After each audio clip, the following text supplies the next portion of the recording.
The world of Pokemon. A world that manages to tiptoe on the border between fantasy and reality. It's a place that seems like you could be a part of, but everywhere you go, there's something that reminds you of its fictionality. It could be the creatures you spot roaming freely that happen to have magical abilities. It could be the strange tradition of using such creatures to settle any and all conflicts. Or it could be the geography. That might sound surprising since the landscapes don't seem all that different from our world. But upon closer inspection, you realize that things aren't quite how they are in real life.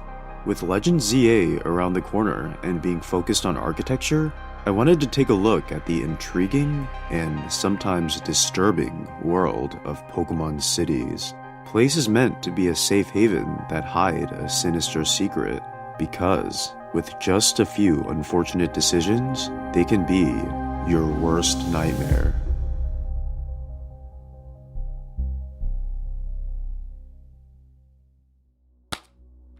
Imagine seeing the first specks of sunlight after a grueling hiking trip. You've just earned your first gym badge and are on your way to get your second, the second step in becoming the very best.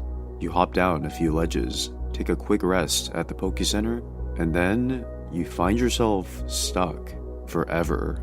While that sounds like a funny story and an unfortunate ending to a short adventure, that's the reality of living in Cerulean City. At first glance, this quaint, meadowy haven seems like nothing more than just a regular city. But when you really analyze the way this city is constructed, you'll see just how unwelcoming it truly is. To start, that ledge you hop down to get to the city is a one-way trip. For some weird reason, there is only one way to get in Cerulean City. Up north to Bill's house, your rival waits to ambush you, and if you're not prepared, he won't let you pass. Running around the city, you'll notice that there are only two ways out, through the hole of a random person's house, which isn't even supposed to be there, and a single tree. I talked about this in a previous video, but to sum it up, if you were born in Cerulean City, the only way you could ever leave would be to cut down the small tree in the south. But if you don't have a Pokemon that knows cut, well, I guess you're gonna have to get comfortable at home, because home is the only place you'll ever know.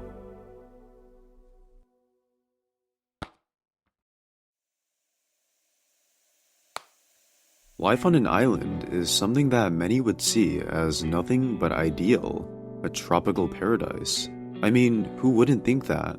Every day you get to wake up greeted by palm trees waving their leaves, the scent of fresh ocean water, and the peaceful coastal breeze that we all crave so much. But of course, nothing is truly as it seems, and in the world of Pokemon, there just so happens to be trouble brewing in paradise. Meet Cinnabar Island and Cianwood City. These two towns are already oddballs due to how out of the way they are. Cinnabar Island is an isolated, small town located near a volcano, and Cianwood City is located at the very edge of Johto. Of course, being completely surrounded by water, there's no way out of these islands without a Pokemon that can surf. And with the help of an Abra, you could find yourself stuck on one of these so-called paradises. In Heart Gold and Soul Silver, they did fix getting trapped on Cianwood City by having an NPC give you a tentacle if you had no Pokemon that could learn Surf, but in the original Gold and Silver, it was possible to turn that beachside vacation into a permanent hellhole. Well, actually, Cinnabar Island is set to be destroyed in 2 years, so at least you'll be out of your misery soon. But since you're gonna be here for a while, you might as well pick your home of choice. A rat-infested mansion, or a sandy beach filled with crabs to nib at your feet every day. Enjoy your vacation. This next city isn't one infamous for potentially trapping you forever, but it does stand out for being an awful place to live. During your Emerald playthrough, after traveling through the Ashfield Route 113, you'll reach Fall Arbor Town. It's not a city that you'll be doing really anything in. You'll probably stop there to heal up your Pokemon and be on your merry way. In fact, you probably forgot that this town even exists due to how little there is to do. But really, think about Fall Arbor Town for a second. Think about just how miserable of a place it would be to be born in. let alone grow up in. All of the land around you is a desolate wasteland filled with polluted water and dead grass. But worst of all, for every day of the year, you have to deal with constant soot caking the city. If you got sick due to some sort of lung infection, the nearest place to go is Lava Ridge City, which is also a remote part of Hoenn. I'd imagine the life expectancy of the people here must be pretty low. Talking to the locals, they don't seem to mind the harsh conditions at all. But seeing as they're living right next to an ashy volcano that could blow up at any second, I'd imagine what they're saying is all smoke and mirrors.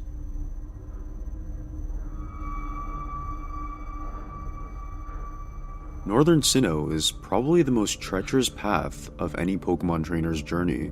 Upon exiting Mount Coronet, you're immediately greeted by a fierce, never-ending blizzard. As you get deeper into the snow, you'll find yourself sinking further below, almost as if nature is warning you not to progress any further. But alas, the few who make it to the very north of the Sinnoh region, completely isolated from the rest of society, get to see Snow Point City, possibly the coldest, most dead part of the entire Pokemon universe. Interestingly, despite its horrific living conditions, a small population of 14 resilient citizens managed to survive.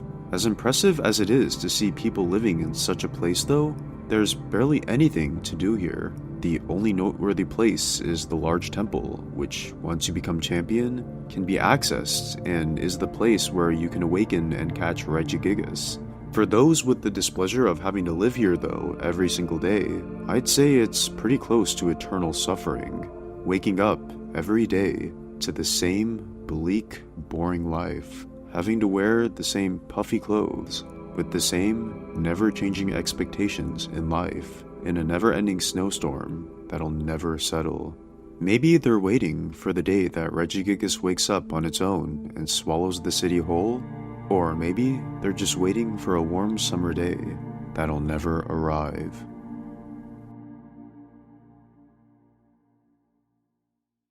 But you want to know true torture? True insanity? Well, it's time to go back to the Hoenn region. After awakening Kyogre, the entire region is in shambles, and suddenly, it's up to you, a 10-year-old kid, to bring balance to the world again. Most people will follow the storyline and make their way to Sootopolis City, but for those a bit more curious, they might take a little detour to Pacifidlog Town, a small, out-of-the-way settlement located in the middle of the ocean. Honestly, it's hard to even consider it a town because the entire place is constructed with wooden rafts. Given that it's the only spot in the Hoenn Ocean that isn't being showered by rain, it seems like a pretty nice vacation spot at first. But if you take an extra second to think about the circumstances of having to live here, Pacifidlog Town is actually incredibly horrifying. Of course, being a town surrounded by water, by getting rid of everything on you besides an Abra, you can get yourself permanently stranded. And here, in Pacifidlog Town, I think we found the absolute worst place to live in Pokemon. Right next to you is the Sky Pillar, where the literal god of weather can awaken at any moment. And those rafts you're standing on, they're clinging on to dear life, ready to crumble to any decently sized wave. So you'd best pray that this rainstorm never arrives. And when you talk to the locals, you'll see that life in Pacifidlog Town is nothing but pure insanity. For every single day, every single waking moment, an elderly man peers out his window, hoping to see the nearby Mirage Island, almost like a symbol or a desperate plea for hope, for some sort of change in this absolutely hellish settlement. And you, after hopelessly fishing over and over and over again, only to be met by the same boring Magikarp, perhaps you'll join him too in his insanity, because maybe that is the best thing to do. Just stare at the horizon and wish you were anywhere else but here.